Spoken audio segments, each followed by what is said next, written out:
मंच पे बैठे हमारे राज्य की सेक्रेटरी सपना दी, रमा दी, आदिवासी अधिकार राष्ट्रीय मंच के नेता और मार्क्सवादी कम्युनिस्ट पार्टी के एमएलए साथी जितेंद्र चौधरी, यहाँ पर बैठे सभी साथियों,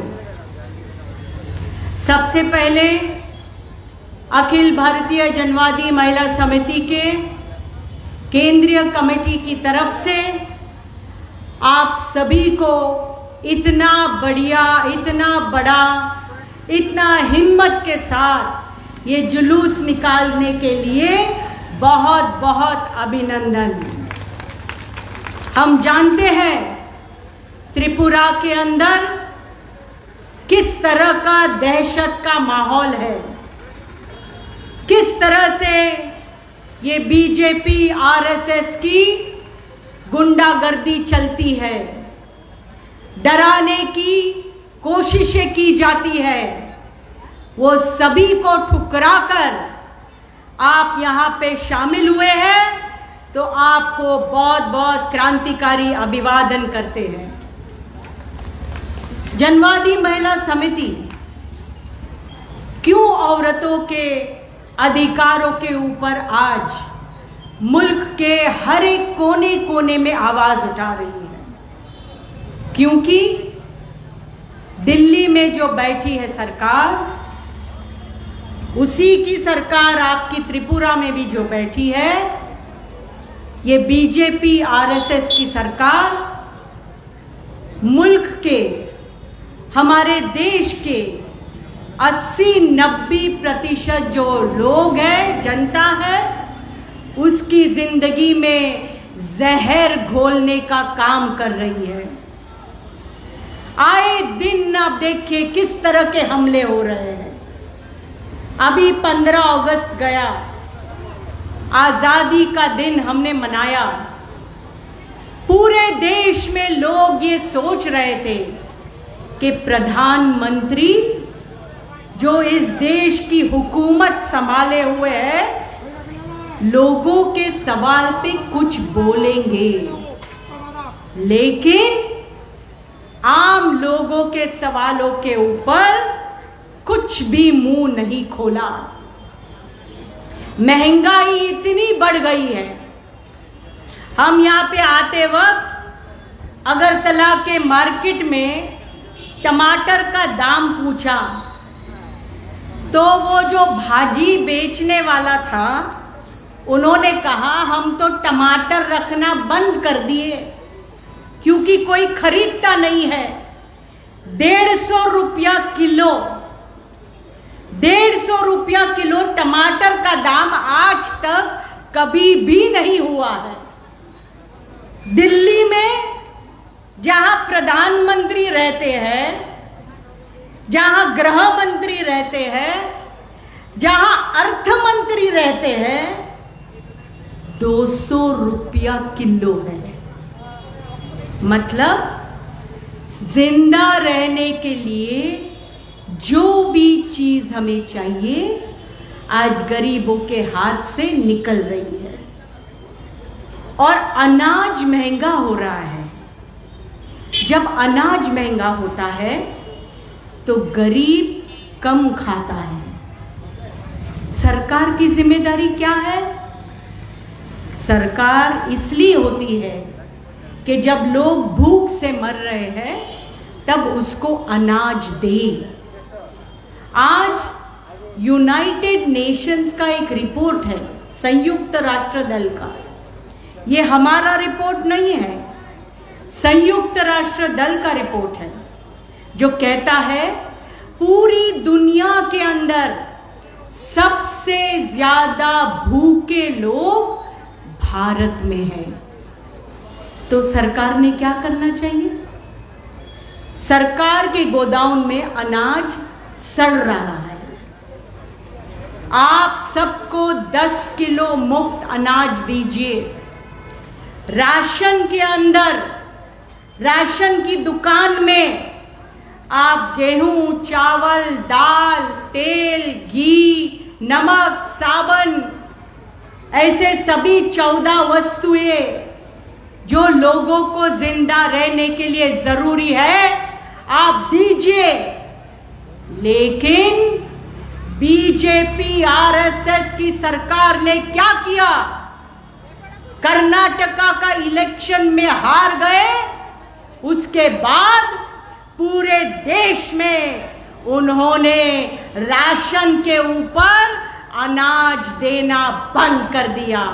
मतलब एक जगह पे महंगाई, दूसरी जगह पे लोग भूख से मर रहे हैं और तीसरी जगह पर ये अंबानी और अदानी की सरकार ने देश में अनाज देना बंद कर दिया। लेकिन जो वामपंथी सरकार है केरला में, उसने क्या किया?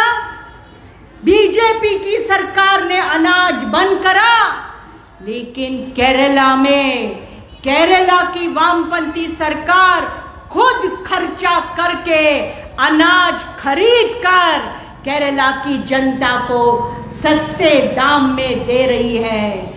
आपकी बीजेपी की सरकार त्रिपुरा में हर महिला कह रही है कि जब यहाँ पे वामपंथी सरकार थी तब अनाज मिलता था, लेकिन अब बीजेपी की सरकार जो दिल्ली में कर रही है वही यहाँ पर आपकी बीजेपी की सरकार कर रही है।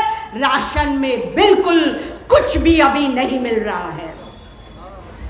रोजगार गारंटी का काम बंद हो गया।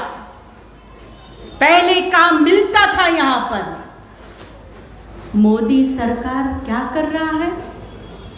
रोजगार गारंटी के लिए बजट के अंदर पैसा कम कर रहे हैं। आज कहीं काम नहीं मिल रहा है। आप देखिए, अभी अलग अलग जगह पर हम उत्तर प्रदेश में गए थे।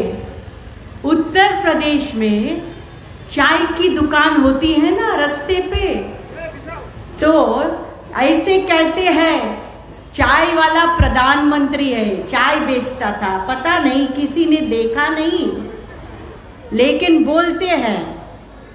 तो अभी यूपी में वहां की जो डबल इंजन सरकार है, कहीं नौकरी नहीं मिल रही, तो चाय की दुकान, यहाँ पे भी भाई चाय बेच रहे हैं सामने, वो ऐसा बोर्ड लगाया है आईआईटी चाय वाला।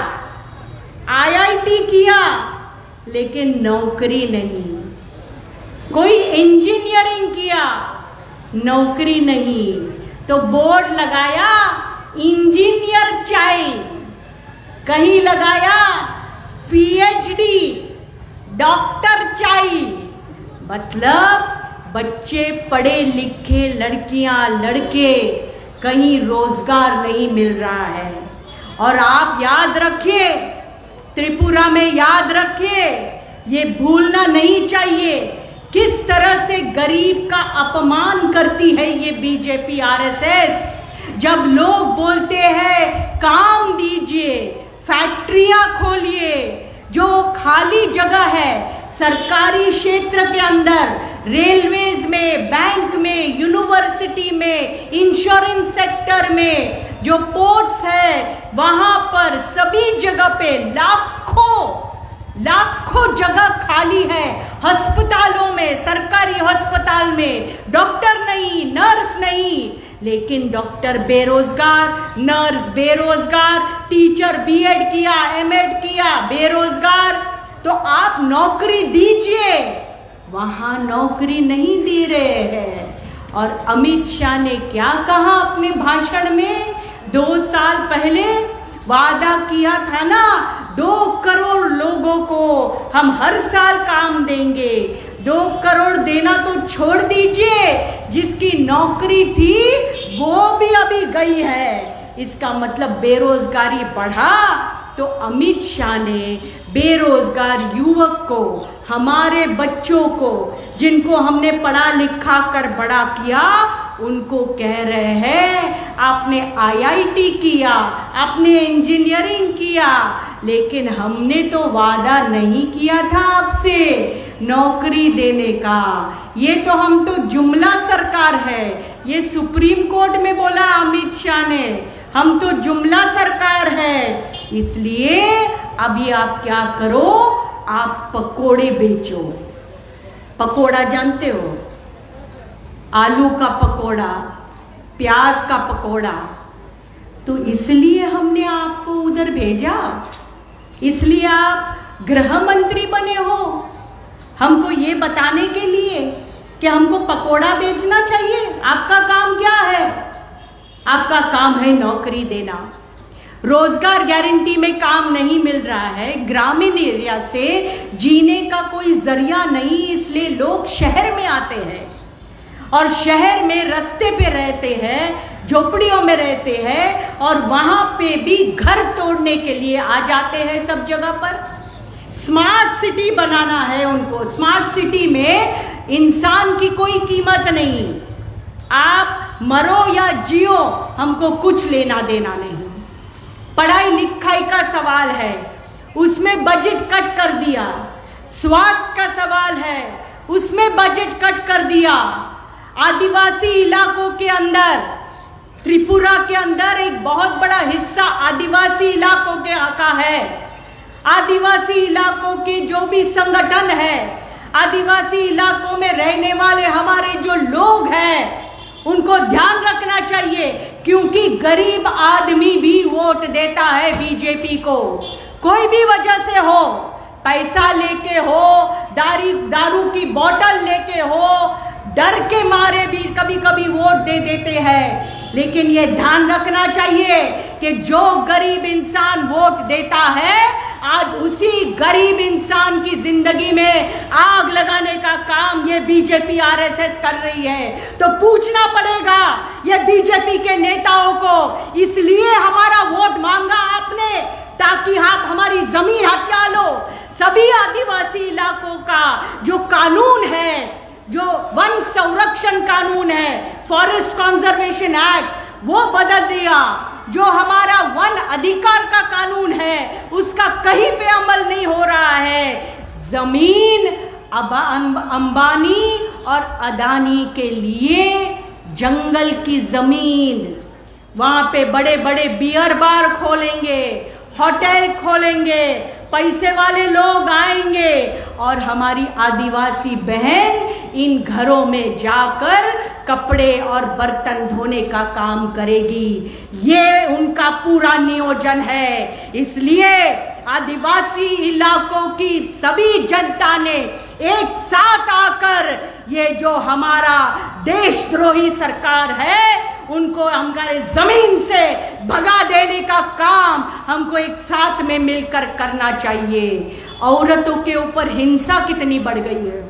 त्रिपुरा में क्या गुंडा राज चल रहा है, कोई भी औरत सुरक्षित नहीं है। लड़कियां स्कूल से आ रही है, कॉलेज से पढ़ के आ रही है, रिक्शा में, कहीं पे कोई गाड़ी में गुंडे लोग घूम रहे हैं, उनको उठा लेते हैं, बलात्कार करके फेंक देते हैं, मार डालते हैं। इस तरह का चल रहा है। ये एक जमाने में हुआ करता था, जब राजा महाराजा थे ना, जब बड़े बड़े जमींदार थे 200 साल पहले, आजादी के पहले ऐसे हुआ करता था। राजा महाराजा अपने गुंडों को भेजता था, उठा लाओ वो लड़की को, उठा लाओ वो लड़की को। इस तरह से आज तो भारत आजाद है, हमारा संविधान है। संविधान हमको अधिकार देता है, हमको आत्मसम्मान के साथ जिंदगी जीने का अधिकार, मेरी मर्जी से जिंदा रहने का अधिकार। कहाँ है वो अधिकार? अभी कहीं दिख रहा है? संविधान ने जो अधिकार दिया, ये अधिकार बीजेपी आरएसएस छीनना चाहती है। औरतों को ये तय करना पड़ेगा। हम यहाँ पर ये सिर्फ नहीं कहने आए हैं, ये सवाल आज बीजेपी को हराओ, इसको जिताओ, सिर्फ यहाँ तक सीमित नहीं रह गया है। ये सवाल क्या है? सवाल है आज एक भारतीय नागरिक कोई भी हो, त्रिपुरा के हो, अगरतला के हो, महाराष्ट्र के हो, यूपी के हो, दिल्ली के हो, भारतीय नागरिक कोई भी भाषा का हो, धर्म का हो, जात का हो, उसको सम्मान के साथ जीने का अधिकार जो संविधान ने दिया है वो बचने वाला है कि नहीं। ये आरएसएस बीजेपी की सरकार संविधान में विश्वास नहीं रखती। वो लाना चाहती है मनुस्मृति को इस देश के अंदर, जो कहता है इस देश में सबको बराबरी का अधिकार नहीं। दलित है, आदिवासी है, मुसलमान है, क्रिश्चियन है, औरतें हैं, ये सब दुय्यम है। उनको जैसे हम कहेंगे वैसा ही रहना पड़ेगा। इसका मतलब क्या है? इसका मतलब आपको इस देश में सम्मान के साथ जीने का अधिकार नहीं है।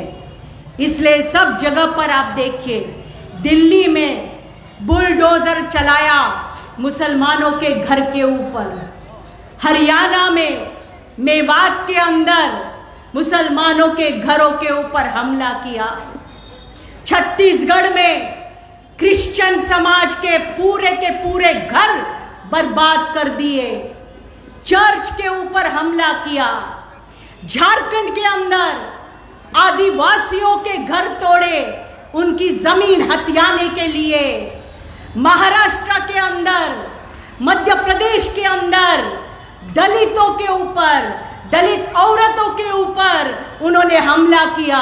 मतलब ये बीजेपी आरएसएस की सरकार नफरत की राजनीति के ऊपर अपना हुकूमत कायम करना चाहती है इस देश में। वो प्यार की भाषा नहीं समझती। एक दूसरे को लड़ाने में हिंदू मुसलमान का झगड़ा लगाओ, उच्च जाति का निम्न जाति का झगड़ा लगाओ, आदिवासी बिगैर आदिवासी का झगड़ा लगाओ, दलित बिगैर दलित का झगड़ा लगाओ। सब जगह पर एक इंसान को दूसरे इंसान को मारने की साजिश चलाओ और महंगाई बढ़ाओ, देश बेचो, देश बांटो।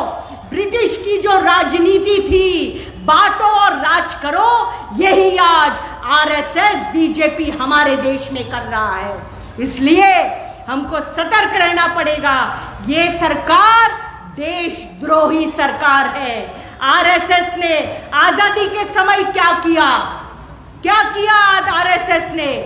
ब्रिटिश की साथ हाथ मिलाकर काम किया, देश में दंगा फसाद कराने के लिए काम किया और आजादी के आंदोलन के खिलाफ गद्दारी करी। ये आज बैठे हैं सत्ता में 37% वोट लेकर।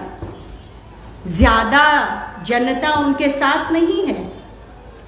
देश में नरेंद्र मोदी प्रधानमंत्री बने हैं, अमित शाह गृह मंत्री बने हैं 37% वोट लेकर। और वो जो आजादी के समय किया वही अभी कर रहे हैं। आम लोगों के साथ गद्दारी कर रहे हैं। अच्छे दिन आने वाले थे। आज उनको जाके पूछो, एक बीजेपी के नेता को आप भी पूछिए, यहां पर आपके मुख्यमंत्री को पूछिए। आपके नेता ने बोला था ना अच्छे दिन आने वाले हैं, तो क्या बोलते हैं बीजेपी वाले पता है? नरेंद्र मोदी ने सिर्फ अच्छे दिन आने वाले हैं उतना ही बोला था, किसके आने वाले हैं वो नहीं बोला था। अब जनता ने समझ लिया कि हमारे आने वाले हैं। ऐसा तो बोला नहीं था नरेंद्र मोदी ने, इतना ही बोला अच्छे दिन आने वाले हैं। लेकिन अभी 9 साल के बाद पता चला ना किसके लिए बोला था। ये तो अंबानी और अदानी के लिए बोला था।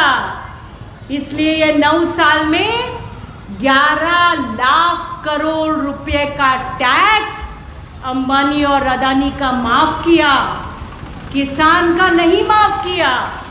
जो बचत गट की महिलाएं हैं, छोटा छोटा कर्जा लिया है, उसका नहीं माफ किया। हमारे बच्चे ने स्कूटर लिया 50,000 का लोन लेके बैंक से और नहीं भर सका, तो बैंक वाला आया स्कूटर उठाने के लिए, उसका कर्जा माफ नहीं किया। लेकिन जो ये पूरे देश को लूट रहा है, उसको रास्ता बेच दिया, एयरपोर्ट बेच दिया, पोर्ट बेच दिया, इलेक्ट्रिसिटी बेच दिया, पानी बेच दिया, हमारी जिंदगी को बेच रहे हैं। पूछना पड़ेगा, ये सरकार को चुना है हमने, हमारी जिंदगी को दांव पे लगाने के लिए नहीं चुना है, इस देश को चलाने के लिए चुना है, इस देश को बेचने के लिए नहीं चुना है, इस देश को बचाने के लिए चुना है। और अगर आप नहीं कर सकते हो ऐसी सरकार को किस तरह से नीचे खींचना, हमको बराबर मालूम है। इसलिए अभी 17 तारीख को दिल्ली के अंदर बहुत बड़ी परिषद ली। उस परिषद का टाइटल था बीजेपी आरएसएस हटाओ, महिला बचाओ, देश बचाओ। और पूरे मुल्क में आज यहां पे आपकी रैली हो रही है। 8 सितंबर को कलकत्ता में पश्चिम बंगाल की रैली है, 12 सितंबर को महाराष्ट्र की रैली है बंबई के रास्ते में। सब जगह पर रैलियां हो रही है। और अक्टूबर 5 तारीख को दिल्ली के रास्ते पे पूरे देश से महिलाएं आएगी। चलो दिल्ली का कॉल दिया गया है। ये देश हमारा है, आपको आपके विरासत में नहीं मिली है। बीजेपी वाले, आरएसएस वाले, ये याद रखो, ये देश उसका है जो छोटी चाय की टपरी चलाता है, जो छोटी दुकान चलाता है, जो रिक्शा चलाता है, जो मजदूरी करता है, जो पसीना बहाता है इस देश की मिट्टी के अंदर। ये देश उसका है, 80% जनता का है। ये देश उनके हाथों से हमको फिर से खींचना पड़ेगा। त्रिपुरा के अंदर, त्रिपुरा को आपको इन जो त्रिपुरा के साथ, त्रिपुरा के लोगों के साथ जो बेरहमी से पेश आ रहा है, जो गद्दारी कर रहा है, जो दहशत फैला रहा है, जो गुंडागर्दी कर रहा है, ऐसे लोगों के हाथों से फिर से खींचना पड़ेगा। तभी आप यहाँ पे शांति से जी सकोगे। तो ये दिल्ली के रास्तों पे ये बहुत बड़ा जुलूस निकलने जा रहा है। त्रिपुरा के नजदीक के राज्य के अंदर मणिपुर में हम गए थे, क्या हालात बना के रखे। ये नफरत की राजनीति का रंग क्या होता है देख लीजिए आप। 2-4 समाज एक साथ में खुशी से रह रहे थे। हम सभी महिलाओं को मिले, सभी जाति धर्म के समाज के महिलाओं को मिले। हम जो पहाड़ी इलाका है, जो शहर का इम्फाल इलाका है, हम सब महिलाओं के मिले। सब महिलाओं ने क्या कहा, हम शांति से जीना चाहते हैं। हम कितने सालों से एक दूसरे के साथ प्यार मोहब्बत से जीते थे, अचानक एक दूसरे का घर जल के देखते हमारा दिल बहुत दुख रहा है। हमें मदद कीजिए। और वहाँ की जो बीरेन सिंह की बीजेपी की सरकार है, चीफ मिनिस्टर, मुख्यमंत्री टोटल फेल हो गया। 3 महीने से ज्यादा हो गया है, फिर भी वहां पे शांति कायम नहीं कर सके। बांट डाला लोगों को। वो बहुत दुखी है खाने के लिए किसी के पास भी कुछ भी नहीं। लोगों ने हमको बताया हम सिर्फ दिन में एक बार खाना खा रहे हैं। ये कहानी जिसका घर जल गया सिर्फ उसकी नहीं है, जिसका घर नहीं जला उसकी भी है। और ये सरकार कितनी बेशर्म है। बीरेन सिंह ने आज़ादी के दिन जब भाषण करते वक्त क्या कहा? उन्होंने कहा कि जो भी हुआ आप माफ करो और भूल जाओ। शर्म आनी चाहिए। वो 2 महिलाओं के साथ जो हुआ, जो पूरे देश ने देखा, किस तरह से उनके कपड़े उतारकर उनको अपमान किया, जिस औरतों के साथ सामूहिक बलात्कार हुआ, एक 15 साल की लड़की को बलात्कार करके पहाड़ से नीचे फेंक दिया, जिसका 7 साल का बच्चा जिंदा जला दिया, उनको आप कहोगे माफ कर दो और भूल जाओ? इसका मतलब है आप जो गुनहगार है उनके साथ में हो। मुख्यमंत्री का काम है गुनहगार को पकड़ना, पुलिस को आदेश देना, गुंडों को पकड़ो, जिन्होंने बलात्कार किया उनको जेल में डालो, जिन्होंने घर जलाया उनको पकड़ के जेल में डालो। यह है काम बीरेन सिंह का, मुख्यमंत्री का, यह है काम सरकार का। लेकिन आप क्या कह रहे हो? जो घर जलाया, जो बलात्कार किया, जो छोटे बच्चे को मार डाला, उन सबको माफ करो और भूल जाओ। हर एक भारतीय नागरिक ने ऐसी पार्टी के बारे में, ऐसे लोगों के बारे में अपना कर्तव्य समझना चाहिए। कल मणिपुर की औरतों का ऐसा हुआ। कल इस देश में कोई भी औरत के साथ ऐसा जुल्म ये बीजेपी आरएसएस वाले कर सकते हैं। यूपी में हो रहा है, दलित लड़की को उठाकर उसके ऊपर बलात्कार करके छोड़ दिया।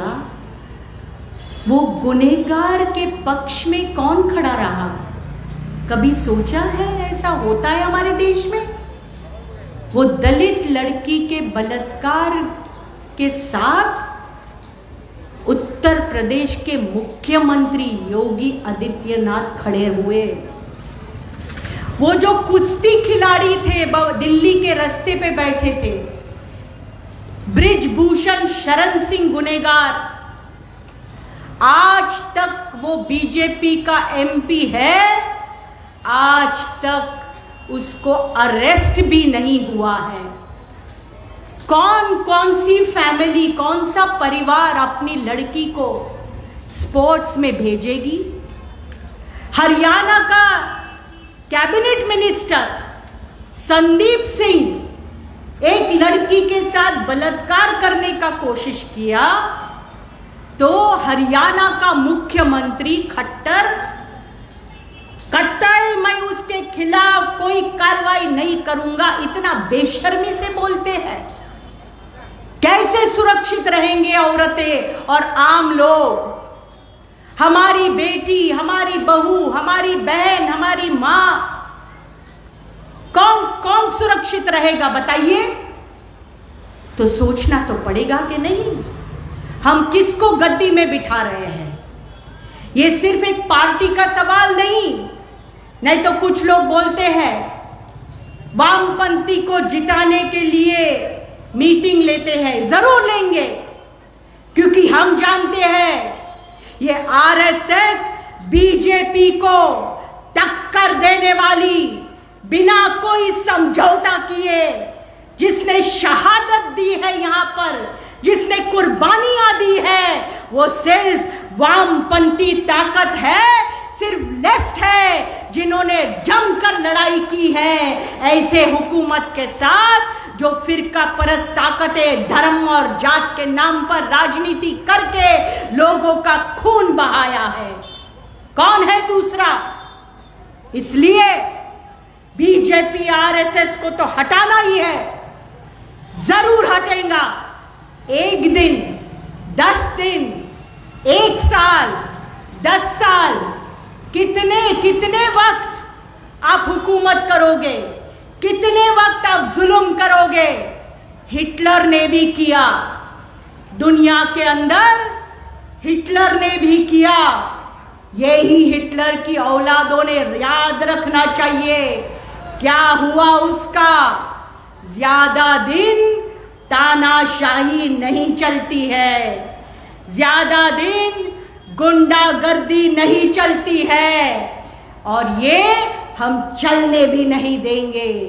आगे के दिनों में त्रिपुरा के अंदर अखिल भारतीय जनवादी महिला समिति त्रिपुरा के सभी जो पुरोगामी ताकतें हैं, धर्मनिरपेक्ष ताकतें हैं, जनवादी मूल्यों में विश्वास रखने वाली ताकतें हैं, जो वामपंथी ताकतें हैं, उनके साथ कंधा से कंधा मिलाकर त्रिपुरा के अंदर ये बीजेपी आरएसएस की सरकार को खत्म करने के लिए, हराने के लिए, त्रिपुरा की धरती से बर्खास्त करने के लिए आगे आएंगी। यहाँ पे हमारी बातें जो भी सुन रहा है, आप सबसे, आप कोई भी पार्टी में विश्वास रखो, आप कोई भी जात धर्म के हो, आप सभी को इंसानियत का दावा देकर ये कहना चाहेंगे, एक साथ आइए, अपनी जमीन को बचाइए, अपनी जिंदगी को बचाइए और आगे आकर लड़िए। हम जीतेंगे और जरूर एक नया त्रिपुरा बनाने के लिए मदद करेंगे। आपने हमारी बातें शांति से सुनी, इसके लिए आप सबका शुक्रिया अदा करके हमारी बात खत्म करते हैं। इनकलाब जिंदाबाद, एडवा जिंदाबाद।